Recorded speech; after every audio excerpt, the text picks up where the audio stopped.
Saludos cordiales, Honduras. Hoy vamos a profundizar en un análisis en el que debemos de enfocarnos los hondureños. ¿Por qué recurrentemente, desde hace muchos años, Honduras no es elegible para acceder a los fondos de la cuenta del desafío del milenio?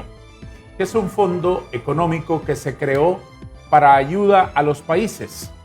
Un fondo que pasa por algunas condicionantes que tienen que ver con aspectos de la vida de las naciones a través de los gobiernos. Vamos a detallar eso más adelante. ¿Por qué Honduras ha sido aplazada nuevamente? Se mide al gobierno y se califica. El gobierno ha sido aplazado de nuevo y Honduras no tiene acceso a ello. Pero no hay que verlo como una noticia aislada. Muy bien, no se pasó, no pasamos, la próxima será, etcétera, etcétera. No es así de sencillo.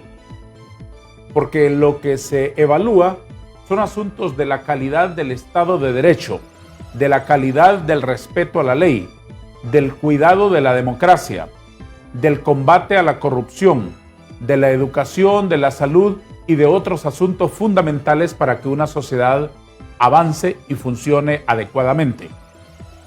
Y otro de los asuntos importantes a verificar es qué lecciones se aprenden de un tropiezo del gobierno de esta magnitud para poder establecer los correctivos necesarios y que mejoren la sociedad hondureña. Hoy vamos a analizar este aplazamiento de Honduras, el gobierno aplazado de nuevo en la evaluación de la cuenta del desafío del milenio. Nos acompañan aquí de entrada en nuestro plató dos distinguidos diputados del Congreso de la República de distintas agrupaciones políticas. El diputado Tomás Ramírez del Partido Salvador de Honduras del Departamento de Atlántida y el diputado Marco Midense del Partido Nacional de Honduras, también del Departamento de Atlántida. Diputado Ramírez, gracias por estar con nosotros esta mañana.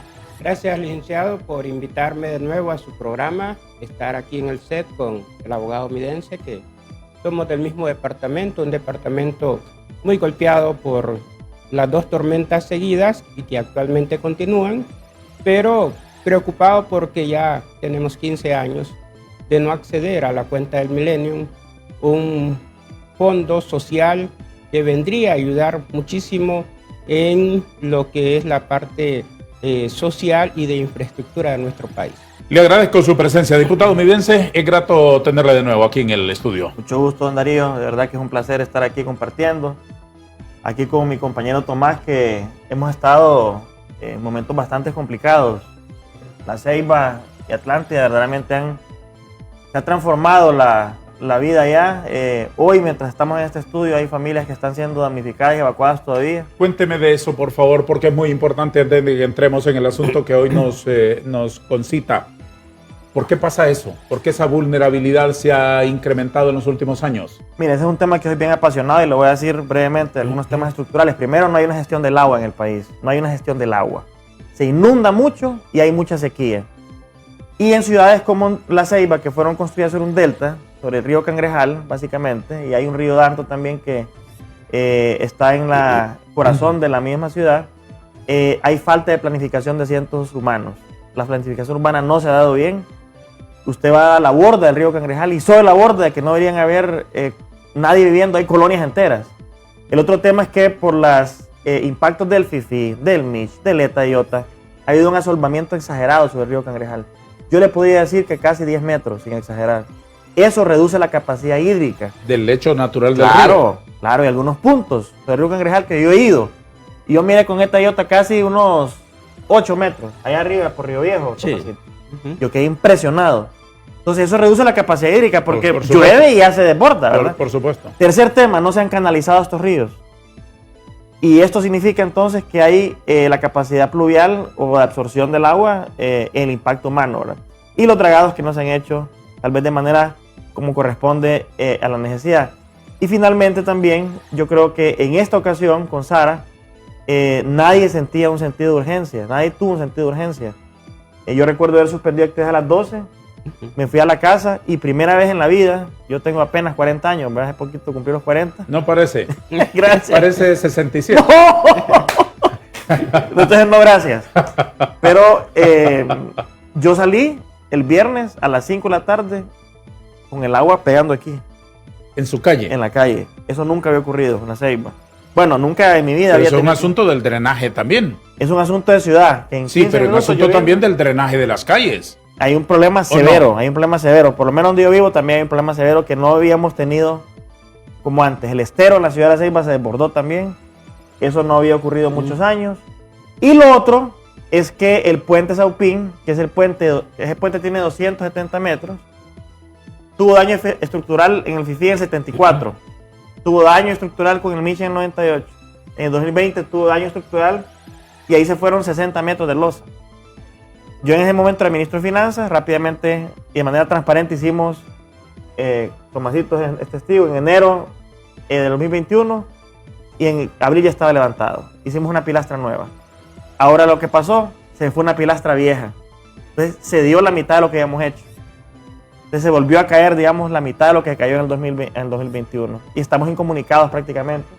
La ciudad dividida en dos. El congestionamiento, Darío, y de lo que significa pasar 15 minutos vuelto 4 o 3 horas. ¿Ese puente qué comunidades conecta? No, hombre, conecta el corazón de la ciudad, casco urbano, con todo el lado este. Uh-huh. Y el lado este es donde están los juzgados, están las colonias que están creciendo ahorita. Todas las nuevas urbanizaciones están del lado este. Uh-huh. O sea que los que nos hemos quedado del otro lado es el centro, digamos, lo más histórico de La Ceiba. Hoy, en este momento que usted y yo estamos hablando, ¿cómo está La Ceiba? Está lloviendo como nunca antes, hay familias damnificadas que lo han perdido todo.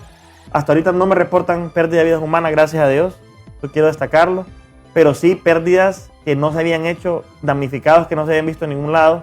Hace minutos estaba, bueno, le enseñé la foto y mamá tuvimos que evacuarla y era la hora de que empezó a llover.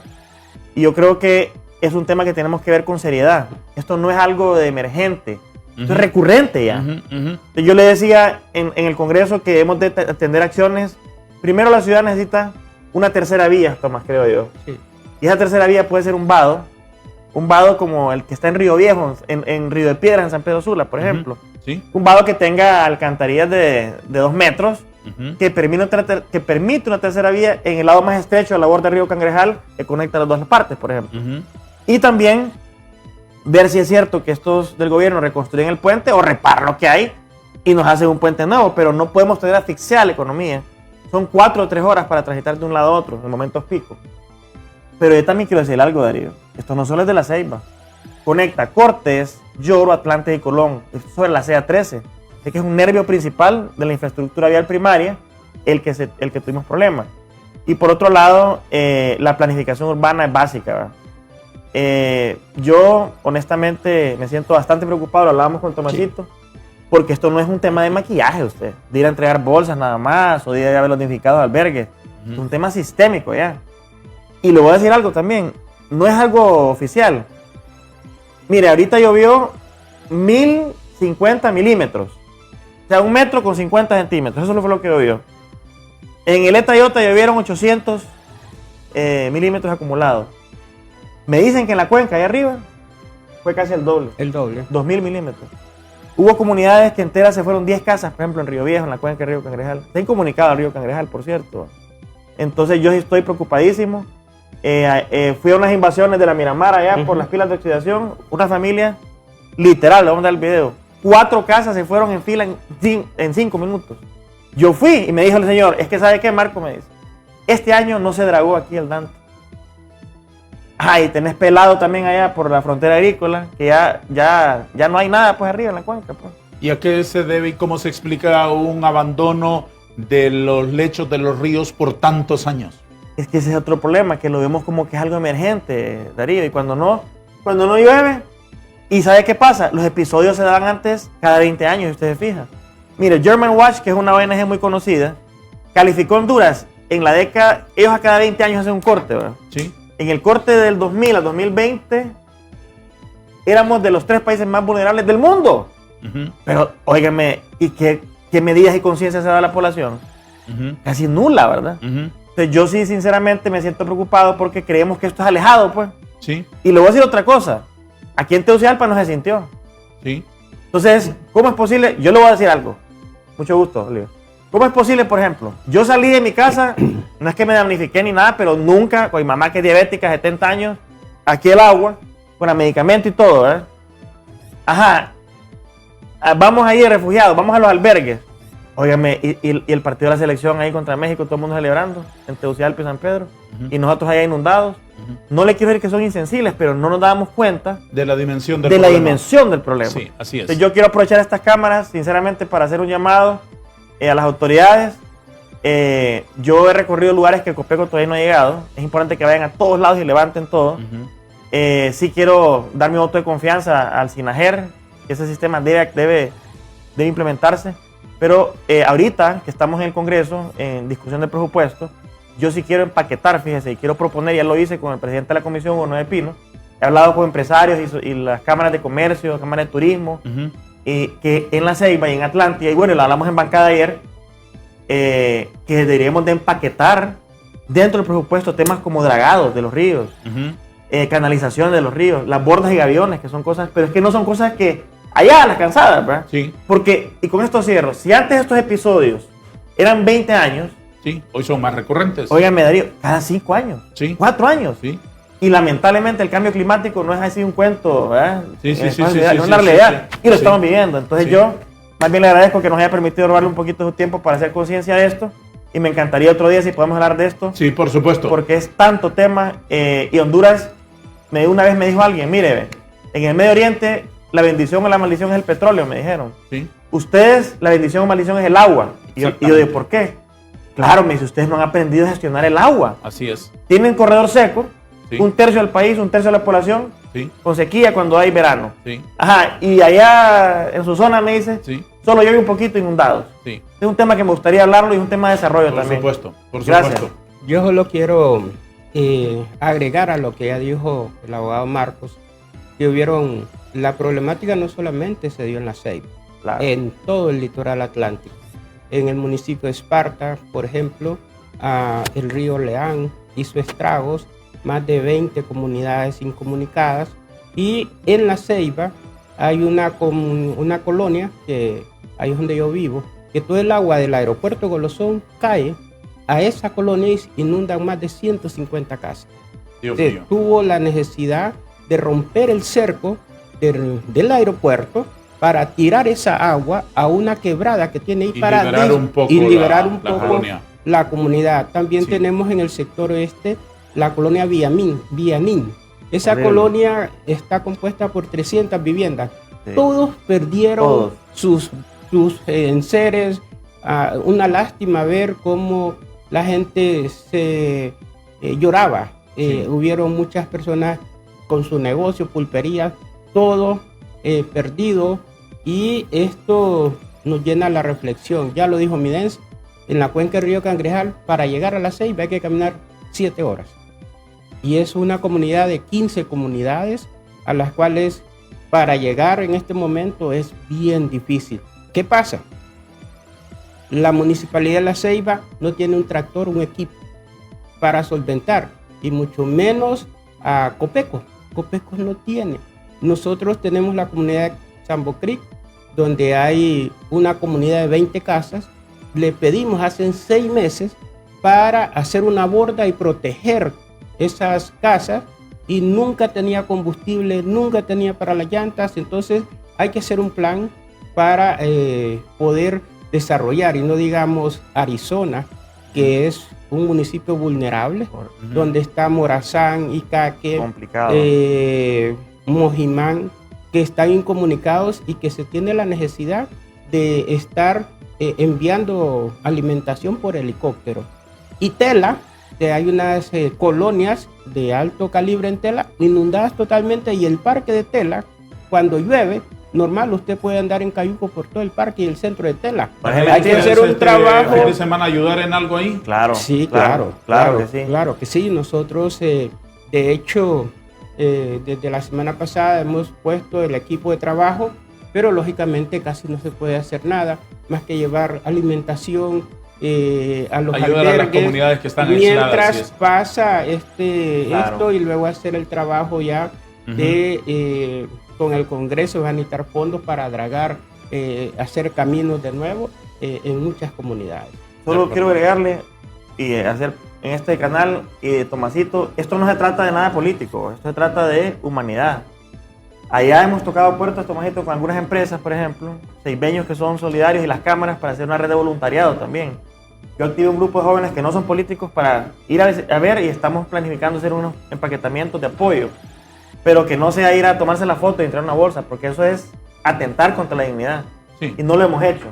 Así es que primero la autoridad tiene que hacer lo suyo, pero también la solidaridad de la ciudadanía debe responder a lo que tenemos. Y una visión integral para resolver el problema. Yo estoy de acuerdo con usted, diputado omidense, de que no se trata de una emergencia. Resolvámoslo 2, 3 días, 4 días. Una vez que sale el sol, el problema desaparece, no se vuelve a atender. Vuelve a llover, se vuelve a presentar. Y esos ciclos destructivos son horribles para nuestras comunidades. Solo decirles que si no se le pone mano al río Bonito, que está desbordado por el sector de abajo de la costa, ese río Bonito se va a llevar el municipio del Porvenir. Póngalo como ejemplo porque se necesita dragar, porque ya rompió la borda que va directo a un municipio del departamento de Atlántida. Y yo, en el Mich perdí mi casa, que la llevó el río Bonito, conozco la fuerza de ese río, como cuando crece arrasa con todo. Entonces yo espero que estos trabajos de mitigación se puedan hacer lo más pronto posible. Muy bien, los mejores deseos para ustedes, para el departamento de Atlántida y particularmente para la querida ciudad de La Ceiba. ¿Cuál es el pronóstico para estos días de lluvia? Hoy sigue la lluvia, Golosón está inundado, me dijeron que iba a abrir al mediodía, pero estamos en expectativa de lo que pase hoy y mañana todavía, de lluvia. Los mejores deseos. Gracias. Hoy vamos a hablar sobre esta decisión de aplazar al gobierno de Honduras, que no accede de nuevo, un año más, a los fondos de la cuenta del desafío del milenio. Están ya aquí nuestros invitados, como habéis visto, el diputado Marco Midense y el diputado Tomás Ramírez, y se incorpora a nuestra conversación el abogado Oliver Erazo, distinguido analista nacional, consultor, abogado constitucionalista y catedrático universitario. Bienvenido a nuestro foro, abogado Erazo. Buenos días, muchas gracias, licenciado Vanega. Un gusto estar con Tomás y con Marco. Importantísimo estar con ellos porque son diputados del Congreso Nacional y es un tema que pasa precisamente sensiblemente por el Poder Legislativo y lamentando que nuevamente salgamos aplazados cuando nos han dicho en reiteradas ocasiones cómo se debe de hacer la elección, cómo se debe de hacer el deber, cómo se debe de hacer la tarea, y no lo hacemos. No lo hacemos indiscutiblemente porque no hay voluntad de hacer la tarea. No es porque el niño no sea inteligente, no, es porque simple y sencillamente no hay disciplina para hacer lo que tenemos que hacer. Vamos a la primera pausa de nuestro foro, a nuestro regreso, el análisis a profundidad de este asunto y la explicación, por supuesto, pertinente sobre qué es la cuenta del milenio y en qué consiste la evaluación que se le aplica a cada país participante. Un minuto nada más para la publicidad y venimos con el desarrollo de nuestra temática de discusión esta mañana.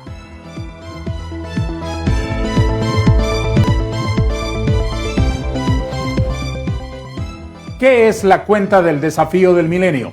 La cuenta del desafío del milenio, en palabras llanas, es una iniciativa global creada hace algunos años que tiene como objetivo reducir la pobreza extrema en el mundo. Es decir, participan los países con extrema pobreza para acceder a esos recursos. Fue creada en el 2004 por el gobierno de los Estados Unidos de América y se enfoca en ayudar a los países más pobres para alcanzar ciertos objetivos de desarrollo como mejorar la educación, la salud y el acceso al agua potable. La cuenta del desafío del milenio ha invertido aproximadamente unos 17,000 millones de dólares en programas compactos y de umbral, que son dos modelos de programas firmados en todo el mundo que apoyan proyectos liderados por países en diferentes áreas. ¿Qué es lo que ha ocurrido ahora? Que el gobierno de Honduras está aplazado. La periodista Gabriela Benavides explica en esta nota informativa de TV Azteca en qué consiste la noticia que nos reúne hoy para el análisis. Honduras ha quedado nuevamente fuera de los fondos de la cuenta del milenio, al reprobar 8 de los 20 indicadores necesarios para acceder, siendo el nivel de corrupción una de las principales barreras para poder aprobar. Este año estamos reprobando 8 indicadores. De los indicadores más trascendentales que debemos aprobar con un mínimo de 50% es el del control de la corrupción. Evidentemente hemos quedado fuera por este indicador y los otros 8 más. De los 20 indicadores, esto lo único que nos refleja es que el combate a la corrupción ha sido una tarea casi titánica. Refleja que sigue en Honduras la corrupción. Economistas y empresarios lamentan que Honduras no haya logrado acceder a estos fondos, indicando que esto representa que el país está perdiendo recursos gratuitos que son esenciales para reducir la pobreza en la nación. Nosotros lo hemos venido diciendo de manera reiterada. En primer lugar, creemos que el principal desafío del país es el empleo. Hemos dicho que el segundo desafío puede ser este tema de la corrupción y el tercer elemento es la seguridad ciudadana, la extorsión. Y esos indicadores pues, están muy dañados, ¿verdad? Y afectan mucho a la sociedad hondureña, afectan el clima de negocio e impiden que podamos acceder a recursos gratuitos, como en este caso. Perder recursos gratuitos que necesitamos para favorecer el crecimiento y la reducción de la pobreza. Concretamente es eso. Este especialista en economía detalla que ese dinero se pudo haber utilizado para mejorar la infraestructura del país, además de aprovecharse en sectores como salud, educación, energía y en general para el desarrollo de Honduras y así incluso beneficiar el ambiente para la inversión. Fondos se dan más que todo para infraestructura, ¿verdad? Que acuérdese usted que nosotros tenemos una carretera que se hizo con la cuenta del milenio de hace años y una carretera que no tiene nada que envidiar a carreteras a nivel internacional. Tenemos el ferrocarril, ¿verdad? Infraestructura también educativa, creo que es muy importante. También lo pudimos haber utilizado para el desarrollo. Creo que realmente estos fondos son interesantes y aprobados para el desarrollo en nuestro país. Creo que esas condiciones atraen la inversión y esas condiciones pues nos hacen un país más competitivo a nivel mundial. La última vez que Honduras logró acceder a los fondos de la cuenta del milenio fue en 2009, durante el gobierno del expresidente José Manuel Zelaya, lo cual indica que ya serían 15 años en los que queda fuera de este beneficio de 215 millones de dólares. Con las imágenes de Johnny Quintanilla, Gabriela Benavides, Fuerza Informativa Azteca. Gracias, Gabriela. Diputado Tomás Ramírez, ¿qué opina usted de esta noticia de que el gobierno de Honduras está aplazado nuevamente? Bueno, tristeza porque estos fondos que pueden venir a ayudar a Honduras no hemos podido calificar. Hoy tenemos en deuda en varias materias, ejemplo, el combate a la corrupción, la falta de institucionalidad. En este sentido, no estamos haciendo las cosas bien todavía. Imagínense, en el Congreso no hemos podido debatir la ley de colaboración eficaz. No está la CICI, ni va a venir la CICI, por lo menos en este gobierno, es lo que yo puedo establecer.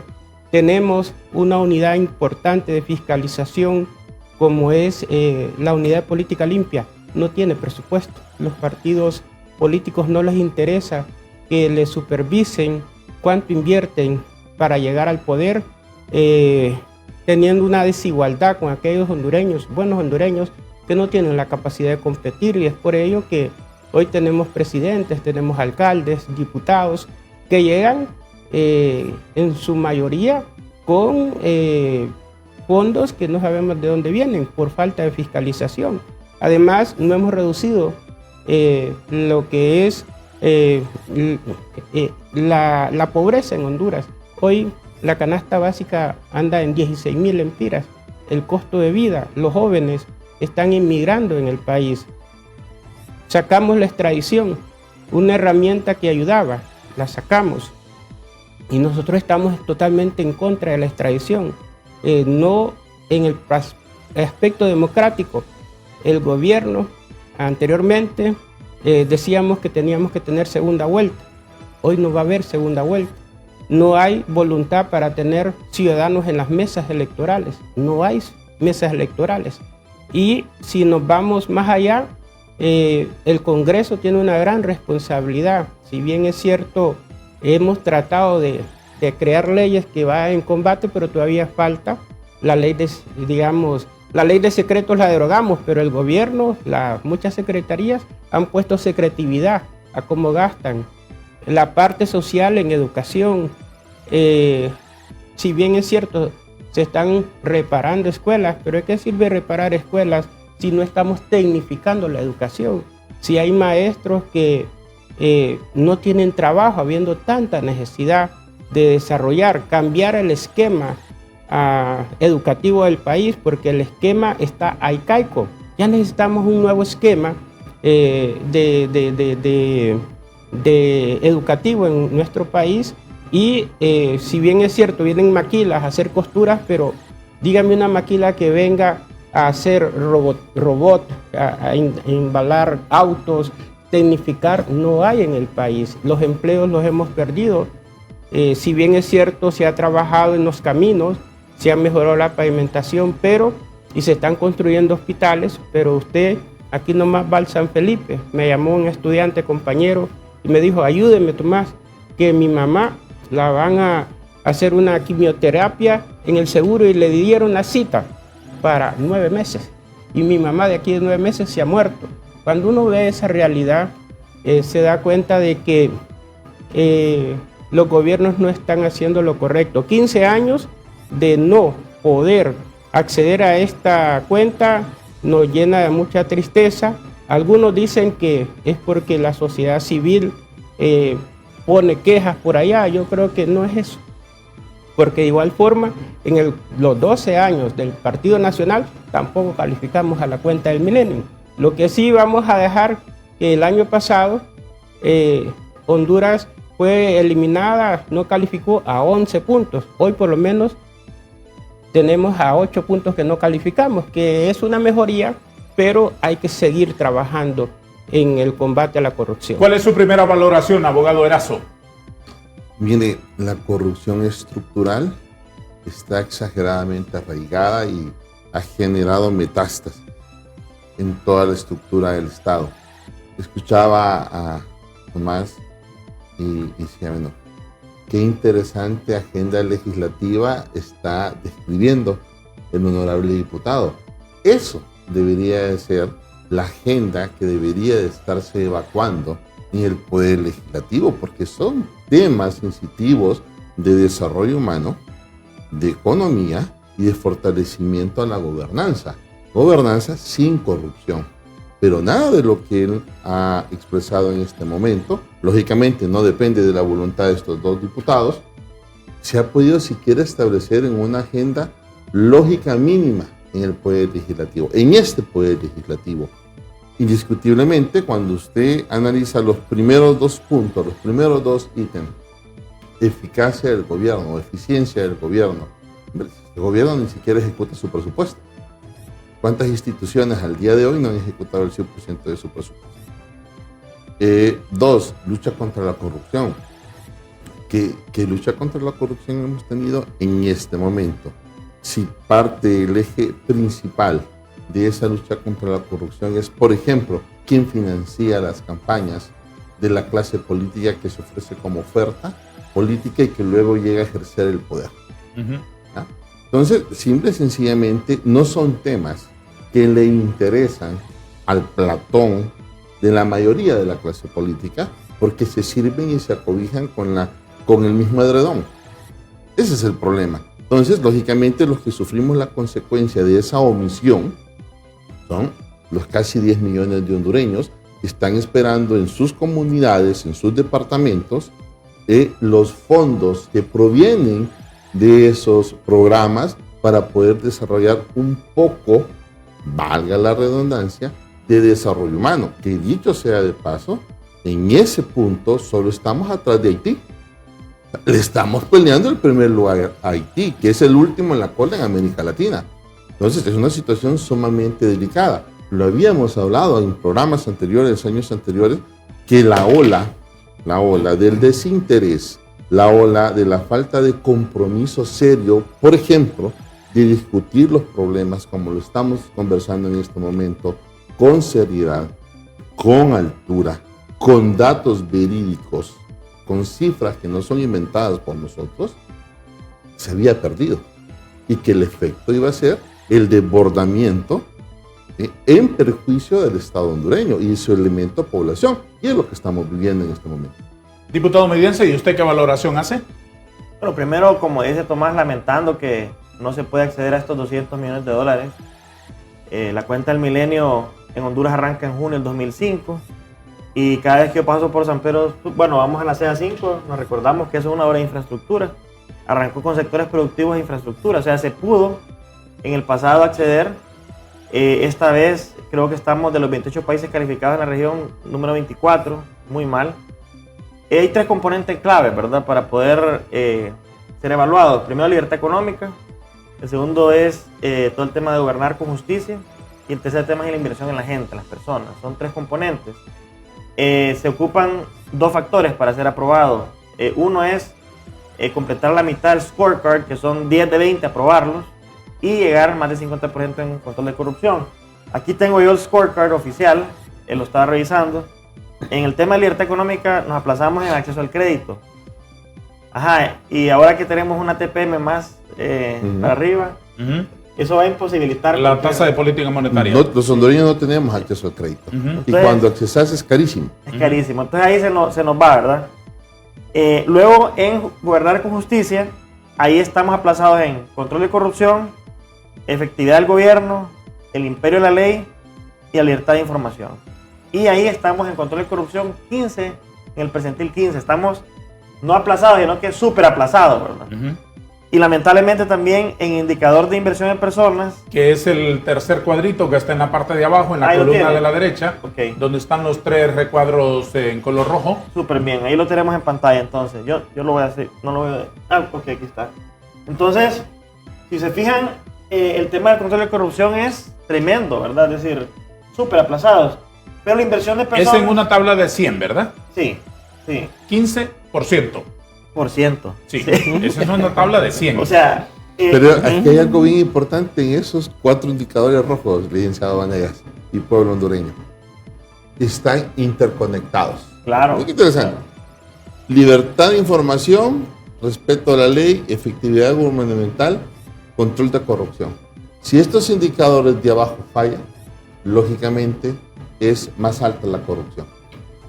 Por ejemplo, exacto. La efectividad de gobierno no hay que hacer ninguna encuesta. Yo no esperaba que la cuenta de Miriam me lanzara. Yo lo hubiera puesto más aplazado todavía, porque son inefectivos y incapaces, ¿verdad?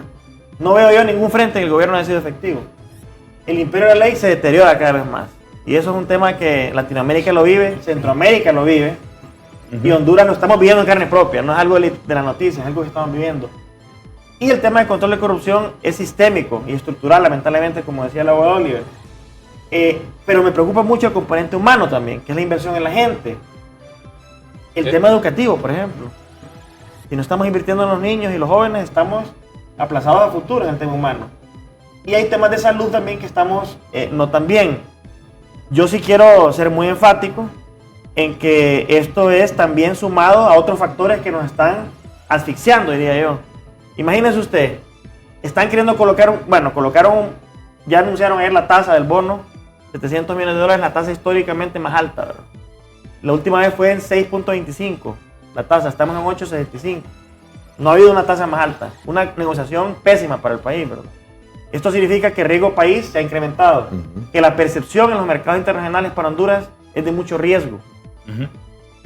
Pero vámonos ahora de regreso a la realidad nuestra, saliendo de este estudio.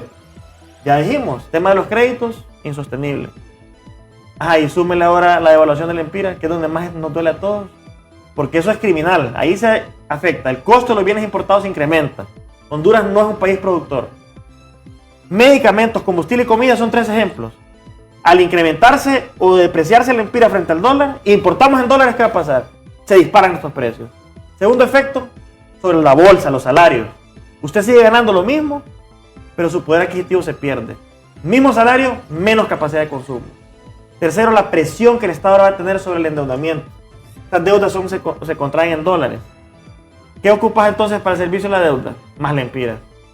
Y ese recurso que hubiera sido utilizado para abastecer medicamentos, invertir en educación, fortalecer la institucionalidad, ¿en qué se va?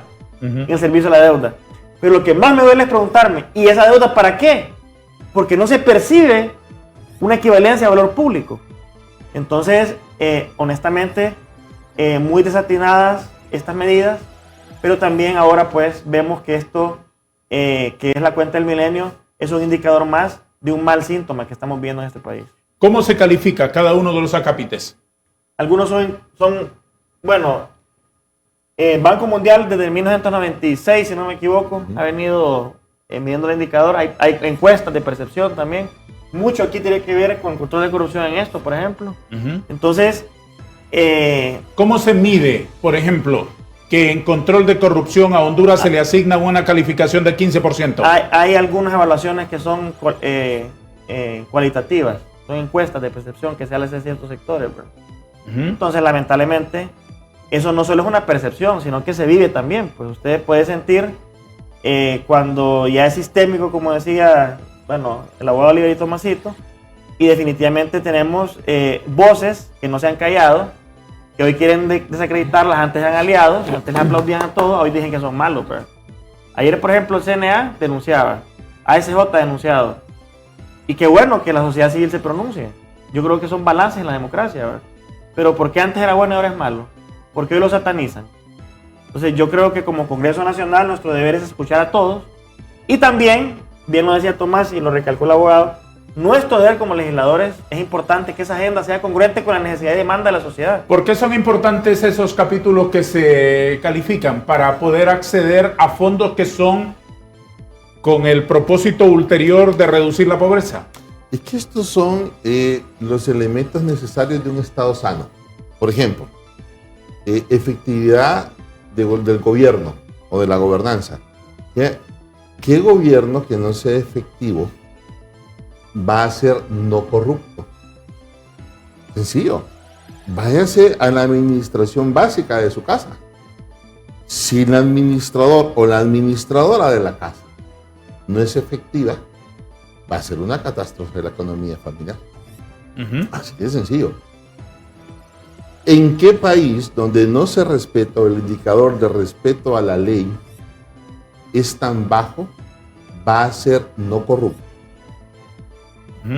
Cuando tiene usted candidatas a la presidencia de la República, y hay que señalarlo, donde aparecen en sus discursos diciendo que llegaron cuando ella está en una cartera ministerial con una sentencia y que ella le dijo, esa es una sentencia que emana del Poder Judicial, que por mandato de ley debemos de ejecutarla y cumplirla en el momento. ¿Sabe qué, abogado? Agarra esa sentencia y llévesela. Es el respeto a la ley. Cuando tienes una junta directiva del Poder Legislativo, aún siendo señalada su legitimidad, eso es respeto a la ley. Ese es un país no corrupto.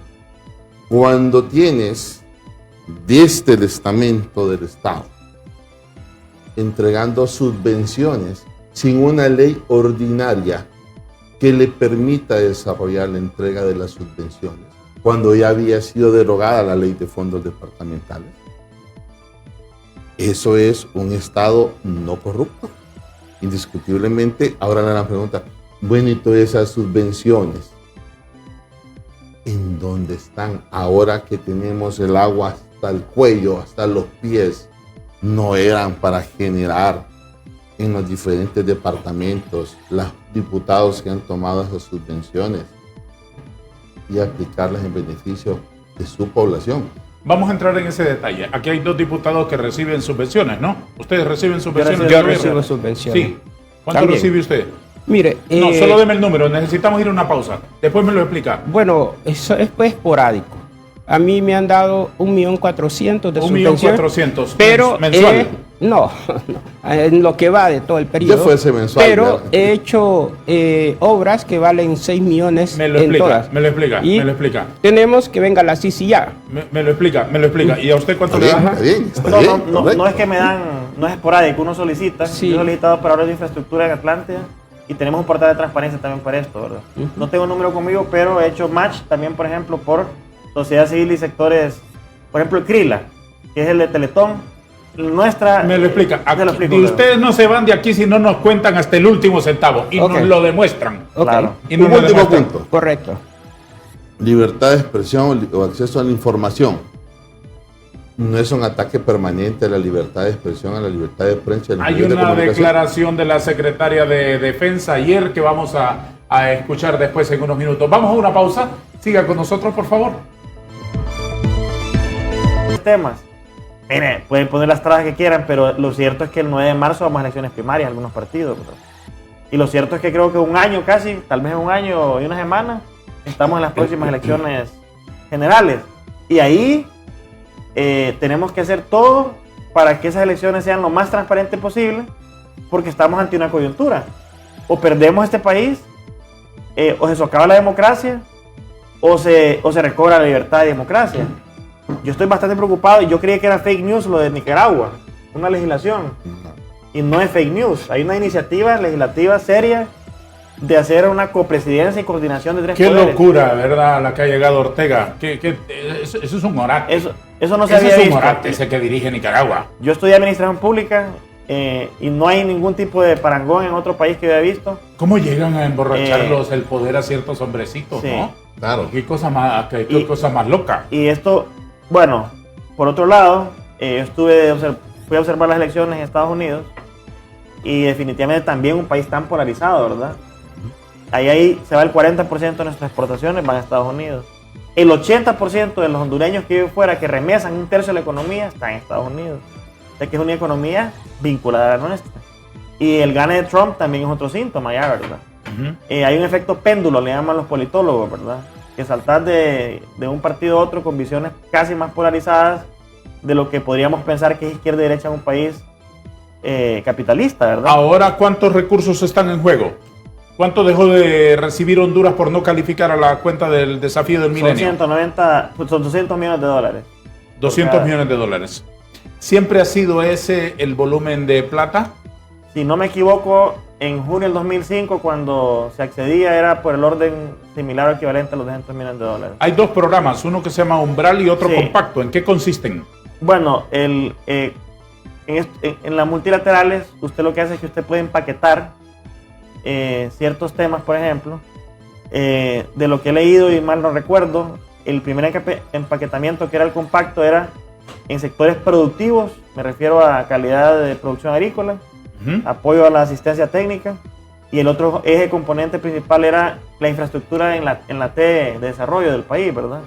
Por eso es que ahí se dieron obras como la CA5, ¿verdad? Que es el fortalecimiento de la infraestructura vial. Sí, Obviamente uno va vinculado con el otro, ¿verdad? claro.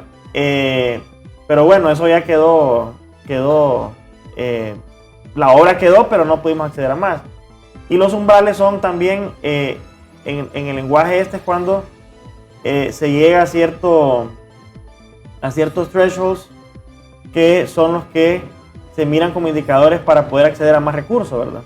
Y lo otro que quiero también decirle, que allá me acordó usted algo, es que esta movilización de recursos con estas multilaterales, en años electorales se ponen más controles todavía, Darío. Entonces, sí es importante entender eso, ¿verdad? Que el próximo año, cuando es un año electoral, las multilaterales ponen una serie de revisiones de transparencia para que no se vayan estos recursos a politizar. Vamos a aterrizar en lo concreto. Diputado Ramírez, ¿este régimen no hace nada contra la corrupción? Es que, licenciada Vanegas, la percepción de corrupción está en todos los ambientes de nuestra sociedad. La percepción de corrupción en el fútbol, la percepción de corrupción en la administración pública. Y se lo digo por experiencia. Yo fui dirigente deportivo de ligas menores por muchos años en La Ceiba y miraba la corrupción de los directivos, la percepción en las Fuerzas Armadas y no solamente en la administración pública. Además, la corrupción está hasta, bueno, el Ministerio Público, no salió una fiscal que se había llevado no sé cuántos millones de lempiras del Banco Central, ¿verdad? Y en la Corte Suprema de Justicia... Estamos de acuerdo con eso, diputado Ramírez, pero lo que necesitamos saber es si hay voluntad de combatirla. Si aquí ladrones ha habido toda la vida, Pero cuando se inaugura un nuevo gobierno, la intención, el deseo, las ansias de una sociedad es que se amarren los pantalones y que saquen el machete y le corten las uñas a todos los uñudos. ¿Usted aprecia que en este gobierno hay voluntad de combatir la corrupción? Bueno, en este momento hemos visto un pequeño aumento, porque antes estábamos en un 9%, hoy subimos a un 15%, pero en términos generales tenemos que ser más transparentes. El abogado Oliver manifestó: yo recibo subvenciones, yo le puedo dar mis liquidaciones a cualquier ente que venga, ya sea CNA, la Interpol, usted. Además, cada una de las subvenciones yo las recibo porque el pueblo, yo hago una reunión con más de 300 líderes a consultarles y presento informes cada año. Incluso hice un informe en el Congreso Nacional y todo el mundo quedó asustado de que tantas obras, y yo las presento públicos cada año porque la intención de estas subvenciones es poder llegar a aquellos sectores donde no llega el Poder Ejecutivo. Diputado Ramírez, no está usted respondiéndome mi pregunta. ¿Usted aprecia que este gobierno tiene voluntad de combatir la corrupción? Mire, si no viene la Sisi, desgraciadamente el gobierno no está queriendo impulsar la corrupción. Entonces, no hay Sisi, no hay intención de combatir la corrupción. No hay Sisi. ¿Qué otros factores aprecia usted como indicadores que le dirían a usted, bueno, sí, le veo voluntad a este me está demostrando? ¿Qué otras cosas? Bueno, el portal de transparencia. Tenemos que tener y permitir que las personas puedan acceder a lo que son, cómo gastamos los recursos, cómo se utiliza los recursos de la administración pública. Y en algún momento, lo que yo digo, si derogamos la ley de secretos, es para que todas las secretarías de Estado puedan dar su informe, pero hay algunas secretarías de Estado que han decretado secretividad a cómo utilizan el recurso del Estado. ¿Usted aprecia que hay voluntad de combatir la corrupción? No, absolutamente no. Y voy a explicarlo sencillo.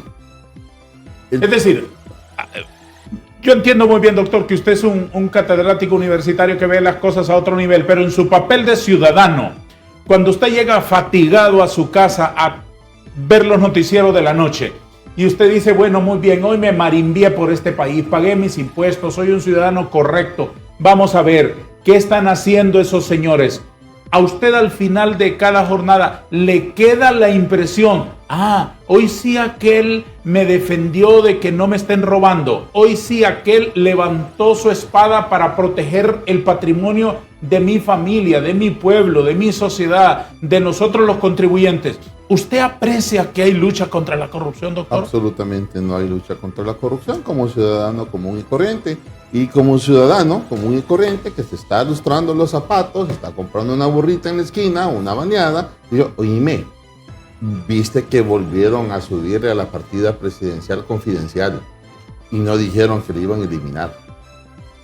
Desde ahí comienza la corrupción. Desde ahí. ¿Por qué un funcionario, por qué un servidor público va a tener una partida confidencial? ¿A cuenta de qué? Arrastrando la misma maña de corrupción de todos los presidentes que han pasado por el país. ¿Cuándo vamos a tener la capacidad entonces, cuando miramos el ciudadano común en la primera plana y dice, gobierno de El Salvador por primera vez en su historia va a ser capaz de patrocinar su presupuesto sin endeudamiento? Nosotros, ¿cuándo? Y la noticia abajo dice, se le aumentó tantos millones más a la partida presidencial confidencial. ¿Esa es lucha contra la corrupción? Eso no es lucha contra la corrupción.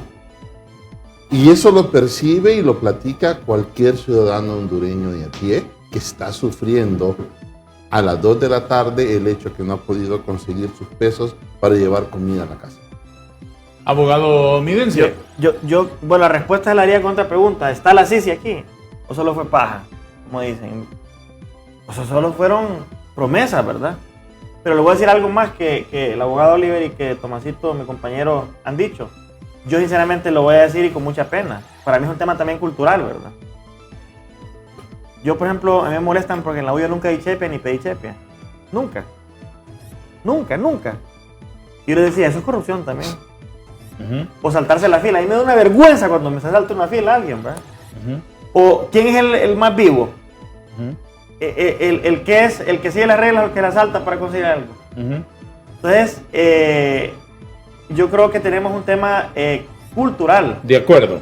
Mire, yo estaba buscando ahorita un artículo que leí hace muchos años de Malawi. Malawi hubo un escándalo severo y había una palabra de corrupción que era equivalente como al regalo. Y era algo tan cultural, tan básico, que ya no lo miraban como corrupción. Entonces yo creo que es un tema también de comportamiento desde el hogar, ¿verdad? Estoy de acuerdo, pero pero no ha habido una gestión. Debe haber en las sociedades, como somos una manada de 10 millones de individuos, alguien debe dirigir, y por eso hay gobiernos en las sociedades. No lo hay, Darío. Alguien debe dirigir como dirige un padre una familia, como usted educa a sus hijos, usted educa a sus hijos, usted educa a sus hijos, y yo educo a los míos.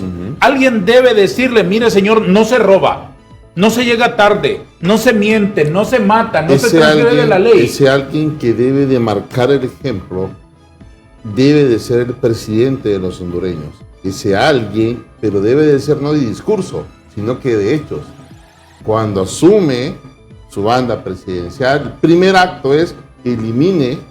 De acuerdo. Eso. Elimine 1, 2, 3 y se acabó. Dirigirnos como si fuera un padre de una nación. Claro, yo estoy de acuerdo con usted. Usted me dice, los estudiantes están chepeando, todo el mundo pasándose semáforos en rojo. Usted me dice que los dirigentes deportivos ahí están tramando picardía. Yo estoy de acuerdo con eso. Si yo he visto ejemplos patéticos, comunidades rurales en Honduras, donde se accidenta un carro que llevaba harina de maíz, que llevaba jugos, que llevaba... La gente se los roba. Vio la oportunidad y se los roba. Y dice una señora que tiene una pinta de señora tan humilde, robando. Pero nadie ayuda. Pero entonces, vamos a ver, lo va a justificar y lo va a explicar de 10,000 maneras. Pero no me niegue usted que necesitamos un gobierno que combata la corrupción con el ejemplo y que impulse a todo lo demás a no robar. Exacto, pero le voy a poner un ejemplo. El abogado, bueno, el hombre es que es colega allá también, Tomasito. ¿Qué es lo que pasa? ¿Por qué, por ejemplo, le voy a poner un ejemplo que hasta puede dar risa? Vaya. A ver. Aquí hay gente que no le gusta el cinturón de seguridad, ¿va? En el carro, ¿va? Sí. Ay, no, pongo cinturón. Pero yo he visto gente que no se lo pone en Honduras, pero en Estados Unidos lo primero que hacen me lo... Ay, ¿por qué te lo pones aquí? De acuerdo, sí. Me marco aquí, me paro un policía y me topa. Exacto. Hay sanción. Hay sanción. No hay impunidad. Hay sanción. Entonces, hay percepción de que si haces algo te castigan. Exacto. Si vos tenés en el imaginario colectivo que no hay un sistema de justicia que te sancione, no me va a pasar nada. Una palabra que acaba de decir en el diálogo interesantísimo. No hay impunidad. Sí, pero aquí tenemos nosotros decretos de amnistía que el Poder Judicial los ha declarado constitucionales. Sí. Esa es la declaración de la ley del Estado de Derecho. Entonces le queremos pedir al ciudadano de a pie que donde dice, por favor, no se permiten negocios ambulantes. De acuerdo. A él. Que no ponga su ventecita de baleada. De acuerdo. Pero al corrupto que ha estado en el gobierno, no, pobrecito, ahí amnistía. Sí lo perdonan. No, pero, a ese sí lo perdonan. Pero abogado, yo voté en contra de eso. Lo hemos denunciado, eso, ¿verdad? Claro. No estamos de acuerdo. No estoy diciendo todos, pero interesante. ¿Usted votó contra la amnistía? ¿Y usted cómo votó por la amnistía? ¿Usted sí votó a favor? Yo voté a favor porque mi hermano, siendo una persona honesta, en aquel entonces, el 2009, lo metieron preso. Y hoy nosotros gastamos 600,000, un hombre honorable. Y le pusieron pruebas falsas para meterlo preso y dar un ejemplo en el 2009. ¿Por qué lo perseguían? Por estar en contra del golpe de Estado. Simplemente por eso. Y René Chávez. Entonces nosotros creemos que sí hubieron personas que fueron afectadas y lo vivimos. ¿Usted votó en favor de la amnistía por un interés familiar suyo? Porque creo que no solamente mi hermano, hubieron 7 personas. Pero sabe que ahí se perdonaron un montón de lana, ¿verdad? Claro, nosotros por eso decimos que esto de la amnistía, más que todo, ya depende de la interpretación de la ley. Por eso nosotros como PCH estábamos pidiendo hacer una reforma por adición a la ley para no dejar esos huecos que hay en esa ley, porque nosotros nunca votamos para que personas que han sacado el dinero del Estado salieran libres. De acuerdo, continúe con su reflexión. Sí, entonces si no hay sanción y no hay un sistema de justicia, en el imaginario colectivo no hay lo que llama un Estado de Derecho o una imposición del imperio de la ley. Sí. Algunos se excepcionan, otros no, entonces no hay imperio de la ley. Y otro tema ahí fundamental es que yo sí creo, te lo digo, Darío, que no, el cambio no puede ser por decreto legislativo. No es porque creemos una institucionalidad. No, que el día siguiente amanecemos Mira, hay honradísimos. dos cosas en la institucionalidad. Está la legitimidad y la funcionalidad.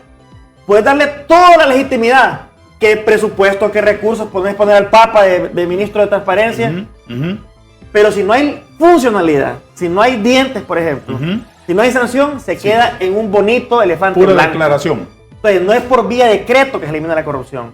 Se elimina por que las sanciones se hagan cumplir, que la ley se cumpla, que los operadores de justicia también estén conscientes, pero también es un tema cultural, lo que le quiero decir, ¿me entiendes? Desde el chiquito, desde el niño, ¿verdad?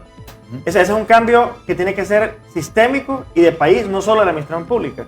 Porque la corrupción no solo está en lo público, también está en lo privado. Entonces yo lamento que, como decían, cada lempira que se va en corrupción o que no va vinculado a un beneficio público, se está afectando la vida de alguien.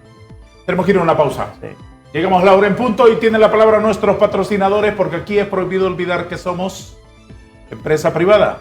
Y hay que colocar anuncios, gracias a Dios, porque somos empresa privada.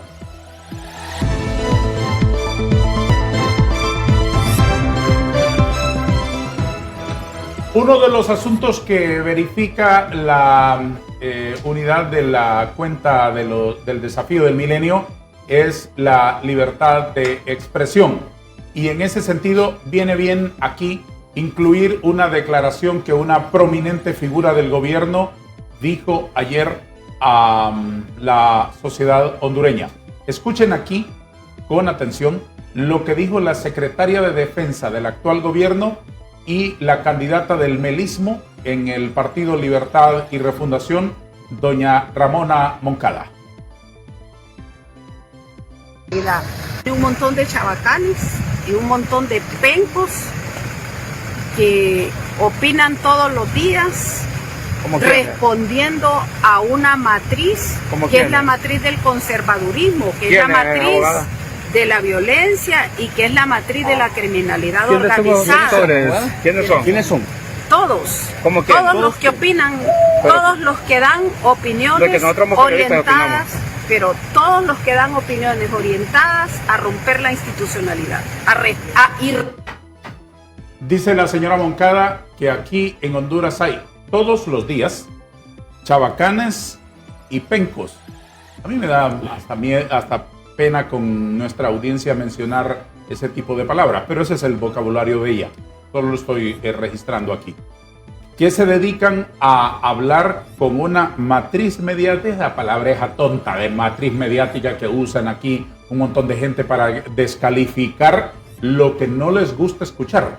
El disenso, los aires de la democracia y de la libertad, de que alguien quiera hacer una caricatura que no sea incienso a los pies del cacique.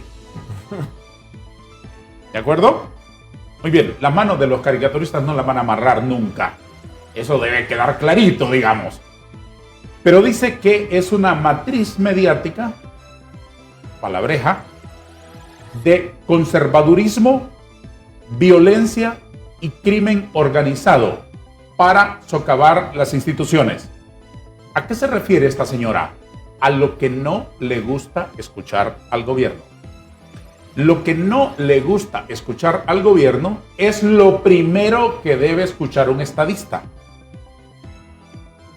Porque un gobierno no es para un partido, para una secta, para un grupito de gritones que todos los días van a estarle diciendo a los gobernantes: qué lindo es usted, qué talentoso es usted, qué perfecto, qué precioso gobierno el que va llevando adelante. Un estadista se nutre de la crítica, del disenso, de quien llega a gritarle a las puertas de la casa presidencial a Villeda Morales que se vaya pájaro. Y sale Villeda Morales a la ventana a decirles: así me gusta ver a mi pueblo, reclamando sus derechos. Esa es la democracia. Esa es la democracia. Ahora, que alguien no tenga un sentido de la democracia es otra cosa. Aquí no nos damos por aludidos cuando la secretaria Moncada dice chabacanes y pencos, porque creo que nosotros no llegamos a esa categoría, por lo menos. Por lo menos. No sé si nos van a considerar así. Están en su derecho de calificarnos como quieran, en lo que a nosotros nos toca, por supuesto. Pero lo que sí somos es que somos personas que utilizamos la libertad de expresión porque es esencia de la democracia. Y obviamente no tenemos agendas escondidas de oponernos, de decir que no solo porque no, sino porque queremos discutir los grandes asuntos con un referente. Resultados. Resultados. No nos convence el palabrerío, nos convence que haya en Honduras puestos de trabajo, que haya en Honduras seguridad. Eso es lo que quiero comentar sobre ello. ¿Qué le parece a usted la declaración de la señora Moncada? En expresiones de los consejos de nuestros abuelos, nuestros padres, a palabras necias, oídos sordos. Desde un punto de vista constitucional, peligrosísimas las expresiones, porque ultrajan el derecho a la libertad de expresión, a la libertad de prensa. Desde el punto de vista psicológico, lo platicaba ayer con un profesional de la psicología, me dice, me dice, ella está describiendo, eso es una conducta reflejo, está describiendo las características que comportan, me dice, a los funcionarios del actual gobierno. Chabacanas, ¿y cuál es el otro? Pencos. Pencos. Entonces, lógicamente, digo yo, bueno, hay que empezar a escuchar eso de una candidata a la presidencia.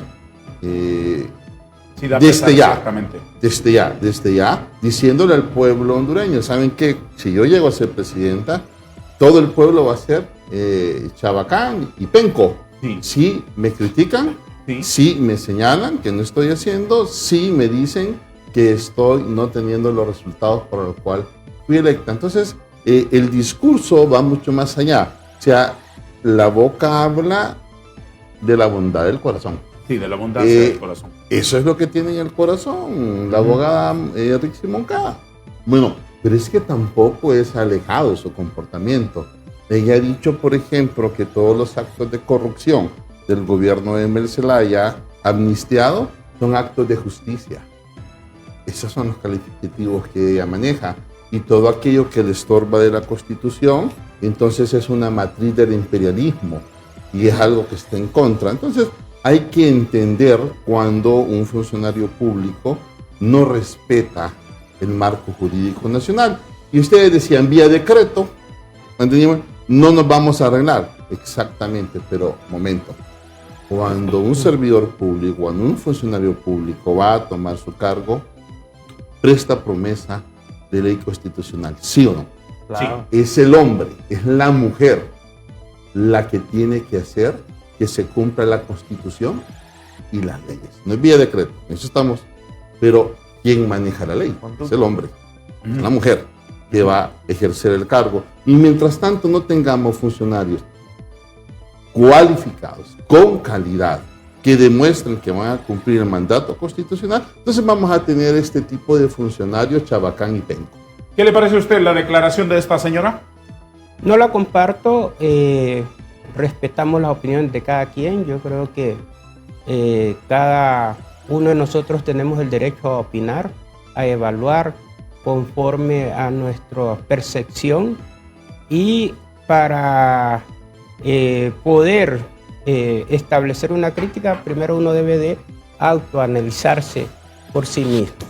Fíjese que yo tuve una experiencia. Me preguntaron que si era rentable el sueldo del diputado. Yo hace 20 años, yo ganaba 40,000 lempiras en mi empresa, que es lo que realmente gano en este momento. Perdí una casa del Mich que valía casi 1,000,000 de lempiras. Y hasta este momento, mi casa en La Ceiba no tiene cerco. Y he tenido la oportunidad, porque se me han presentado, en los 7 años que tengo en el Congreso Nacional, me han dicho, mire diputado, vote por esto y aquí hay tantos melones y todo eso. Ya le vamos a dar 2 salarios. Usted solo va a reportar 1, ¿verdad? Me han ofrecido Prado.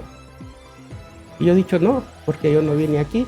Me han dicho, tengo una empresa que tiene 30 años enfrente de la policía. todo el mundo hace trámites, licencias que valen 8,000 y todo. Nosotros nunca hemos hecho ni tan siquiera un trámite y estoy enfrente de la policía. Y yo atiendo actualmente mi negocio. ¿Por qué? Porque venimos aquí a la administración pública a querer servir, a dar ejemplo. Entonces el ejemplo debe decirse por uno mismo y las críticas son buenas. Cuando ACJ dice que el Congreso tiene viáticos, tiene razón. Yo le dije al presidente Luis, mire, de las críticas hay que sacar lo bueno. Los diputados que no vienen a trabajar, hay que reducirles el sueldo, hay que quitarles los viáticos, porque eso también es corrupción. Hay un proyecto ahí. Porque nosotros que estamos desde las 9 de la mañana todos los días en el Congreso, nos meten en el mismo costal con aquellos que solo vienen una o dos veces. He tenido experiencias que compañeros diputados que están, hace 2 años y medio, estábamos juntos y yo no sabía que era diputado. No sabía que era diputado. Entonces, esa parte es lo que nosotros tenemos que ver. Y las críticas al gobierno deben de servir para que los que están con las estrategias evaluar y decir, bueno, esto lo podemos superar. Así tenemos que actuar nosotros. Diputado Midense, ¿qué le parece a usted este monumento a la intolerancia? Mire, yo lamento, no comparto la opinión. Yo he sido bien respetuoso de que cada quien emita. Me considero combativo, pero siempre he respetado a la persona. Ese es un límite que me he puesto, no atacar a la persona, ¿verdad? Atacar la incompetencia, pero no la persona. Pero usted dijo algo muy cierto. Primero, el partido de gobierno lo que menos podía o sabía era gobernar. Eran buenos para quemar llantas, para gritar, para decir que tienen la varita mágica, para inventar soluciones que estaban en el espacio sideral, pero nada concreto.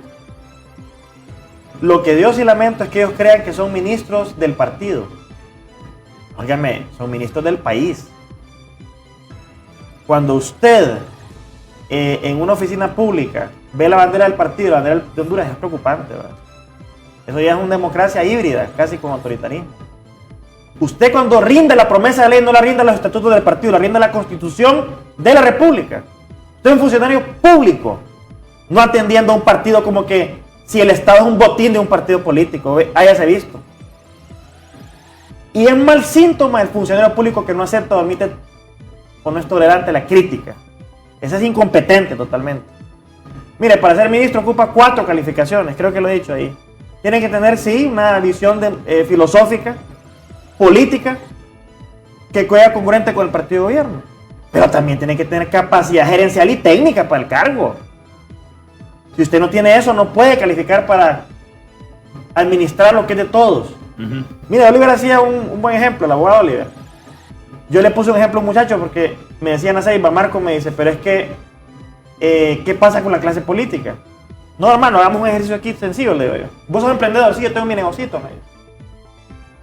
Bueno, entonces mira, hagamos un ejercicio, le digo yo. ¿Tu ganancia? No, yo gano poquito, Marco. ¿Qué afán tiene usted con ese cojín? ¿Le molesta? Sí, me molesta, fíjese, me lo voy a... Sáquelo, vamos a regalárselo a alguien. Vamos a regalárselo a alguien. Dele, no, dele, me da pena. Siéntase cómodo, siéntase cómodo. Entonces, es que le hice el ejemplo, miren esto. Porque ¿cuánto ganas vos, Marco? Yo me hago 500 pesos diarios. Ajá. Bueno, entonces vamos a hacer un ejercicio, papá, Leo. Te voy a poner la papeleta presidencial y decirme a quién le conferías vos la administración de tu negocito. Uy, no, dice. Para ser gerente de una empresa, usted manda su currículum, ¿verdad? Y que los calificativos, y que tiene que tener maestría, y que todo, sí, todo. Ajá. ¿Y cuáles son los calificativos que los partidos ponen para poner la papeleta a la gente que va a administrar el Estado? Pregúntate, les digo, ¿vos le hubieras confiado a la administración de tu negocito a los últimos presidentes de este país? Uy, no, dice. Entonces, para administrarlo de todos, no hay umbrales.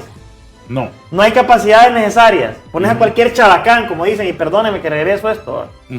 Ajá, pero entonces, ¿cuál es la medida de la democracia? Y ahí es donde yo voy, y quería regresar a lo que le dije la vez pasada. La clase política anda muy mal. Y si en este menú electoral, que creo que usted va, él va y voy yo, no tenemos un buen menú electoral, la gente va a decidir por incapaces para seguir gobernando. Entonces, los que somos políticos tenemos que poner la mano en la conciencia y saber que también es corrupto quien admite un cargo, acepta un cargo del cual no tiene capacidad. Entonces yo creo que aquí culpa tiene el pueblo también, porque no era así de sencillo de sacar nada más y que venga cualquiera. Y culpa tenemos los partidos políticos también de la degradación del nivel de personas que ponemos a cargo de la elección popular. Agregaremos unas últimas reflexiones en el último segmento al regresar de una pausa comercial.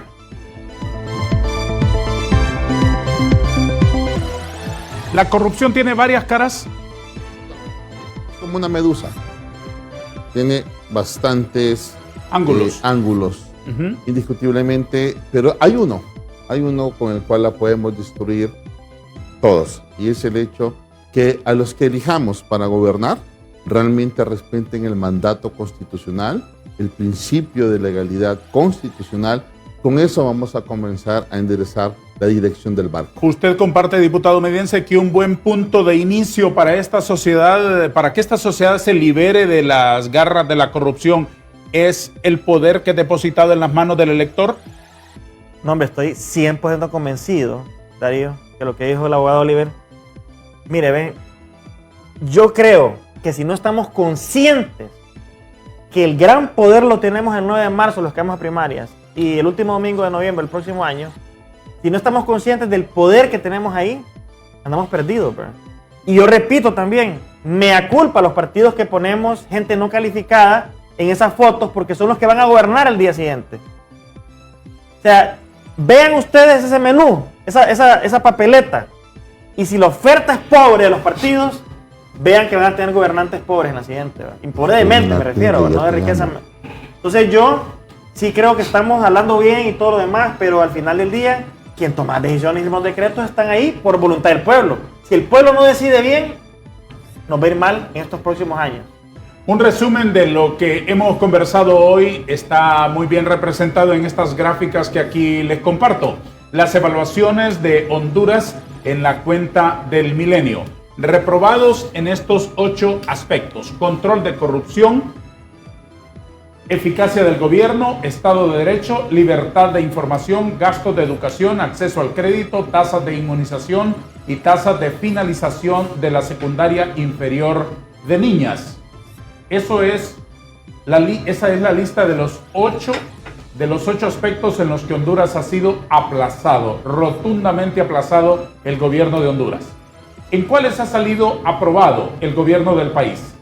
En los siguientes indicadores: política fiscal, inflación, oportunidad de empleo, salud infantil, libertades civiles, política comercial, género en la economía, derecho y acceso a la tierra, gastos en salud, protección de los recursos naturales, salud a los niños. Solo me queda una duda, diputado Midense, usted que ha sido funcionario y que puede explicarnos adecuadamente este asunto. ¿Por qué tiene Honduras una clasificación de 100% en oportunidad de empleo? ¿Qué se mide ahí y cómo se mide?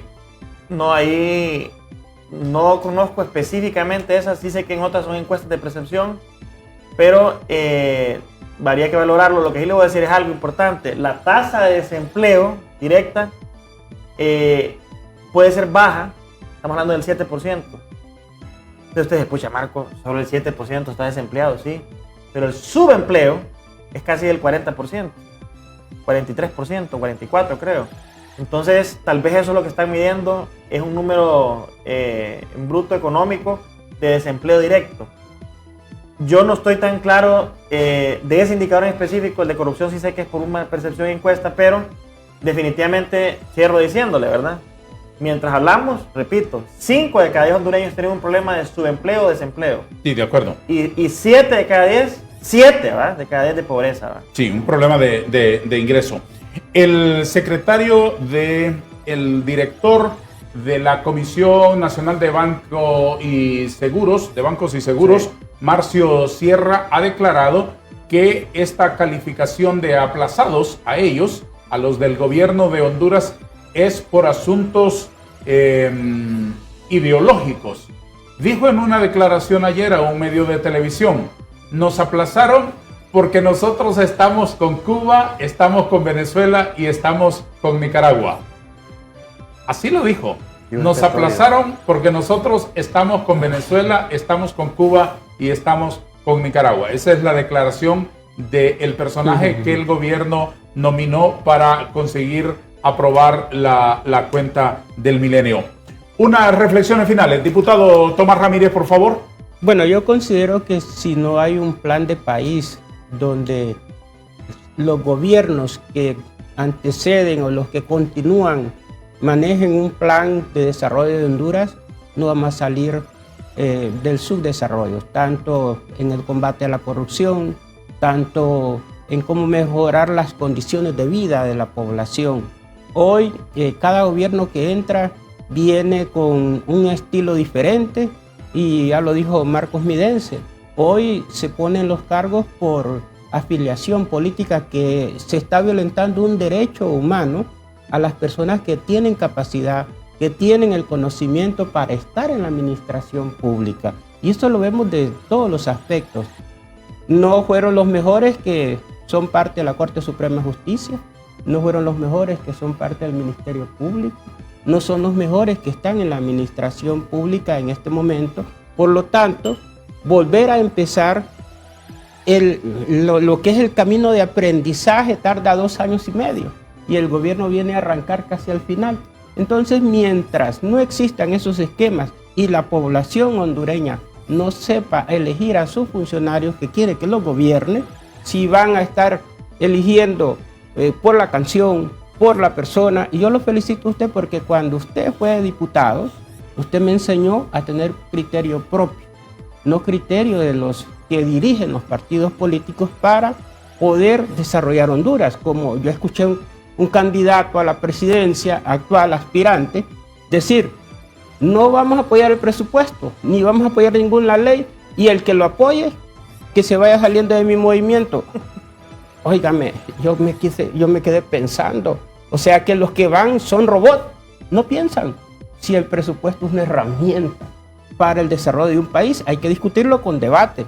Y hay que aprobarlo con inteligencia, diputado. Eso sí, hay que aprobarlo con inteligencia ese presupuesto. Aquí está Marcos, es un hombre intelectual, es muy preparado. Me gusta escuchar su forma de debatir los temas, que es lo que ha faltado en el Congreso. Pero es cachoreco. No, hombre. Es lo bueno. Porque un minuto final, abogado. Por favor, un minuto final. No, indiscutiblemente el país está en nuestras manos, ¿ya? En el pueblo hondureño. A veces el desánimo se apodera de la ciudadanía y dice, no, nosotros no podemos hacer nada porque es casi que no. Claro que sí puede.